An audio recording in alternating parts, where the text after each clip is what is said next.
تو آپ کو سوسائٹی میں اللہ کو ان کرنا پڑے گا انسان کا بچہ بننے کے لیے. اگر آپ نے سوسائٹی سے اللہ کو آؤٹ کیا, انسان میں اور درندے میں کوئی فرق نہیں ہے. آج کتنے ماں باپ پریشان ہیں, ہمارا بچہ نیک نہیں ہے, ہمارا بچہ ہم سے تمیز سے بات نہیں کرتا, ہمارا بچہ ہم سے اخلاق سے بات نہیں کرتا, میری بیٹی میرے قابو میں نہیں ہے. مائیں پریشان ہیں. آپ کی بیٹی اگر اللہ کے قابو میں نہیں ہے تو پھر آپ کے قابو میں وہ لوگ نہیں ہو سکتے.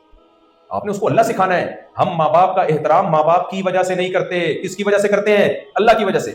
ایک بزرگ تھے, وہ یہ تابعین میں سے تھے, بہت بڑے محدث. پہلے زمانے میں جب کسی کے پاس حدیث کا علم ہوتا تھا نا, پوری دنیا سے لوگ آتے تھے ان کے پاس.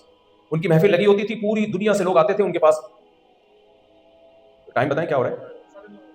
اچھا میں بس سمیٹتا ہوں اس کو بیان کو جلدی سے. پوری دنیا سے نا لوگ آیا کرتے تھے ان کے پاس حدیث سیکھنے کے لیے. ہزاروں کا مجمع لگا ہوا ہے.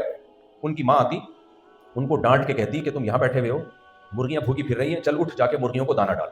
وہ اپنا پورا لیکچر چھوڑتے, بڑے بڑے محدثین بیٹھے ہوئے ہیں, بڑے بڑے علماء بیٹھے ہوئے ہیں, وہ لیکچر چھوڑ کے جا کے مرغیوں کو دانہ ڈال کے آتے, اور جہاں سے لیکچر چھوڑا تھا وہیں سے شروع کر دیتے.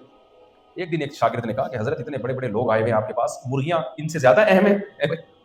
مرغیوں کی اہمیت آپ کے دل میں ہم سے زیادہ ہے, سبق چھوڑ کے آپ چلے جاتے ہیں. انہوں نے کہا خدا کی قسم مرغیوں کی اہمیت نہیں ہے.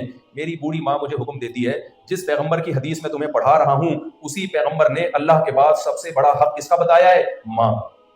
سمجھ میں نہیں آ رہی؟ میرا خیال ہے دیکھو اپنے آپ کو اور اپنے بچوں کو, اگر انسان کا بچہ بنانا ہے, دیکھو انسان کے علاوہ کے بچے دنیا میں بہت ہیں, تو میں نام نہیں لے رہا, آپ انسلٹ نہ محسوس کریں بھائی. جب کوئی انسان کا بچہ نہیں ہوتا تو اس کو ہم کیا کہتے ہیں؟ نہیں جانور, اتنا کامن لفظ نہ یوز کیا کریں آپ. کیا بولتے ہیں اس کو؟ دیکھو اب زبردست بات کی نا. تو انسان کو انسان کا بچہ بنانے کے لیے آپ کو سوسائٹی میں اللہ کو ان بولو کرنا پڑے. گھر کے ماحول کو انسانوں والا ماحول بنانے کے لیے گھر میں اللہ کو ان کرنا پڑے گا. ابھی ہم نے اللہ کو کیا کر دیا ہے؟ آؤٹ. یہ صرف اللہ کے پاس موٹیویشن ہے. ایک مہینہ میں بھوکا پیاسا رکھ لیتا ہے.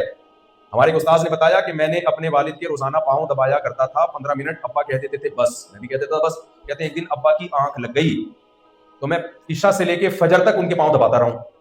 فجر میں ابا کی آنکھ کھلی تو انہوں نے کہا اس وقت سے اب تک دبا رہے. میں نے کہا جی. کہتے ہیں اتنی دعائیں دیں اور آج وہ دعائیں لگی بھی نظر آ رہی ہیں.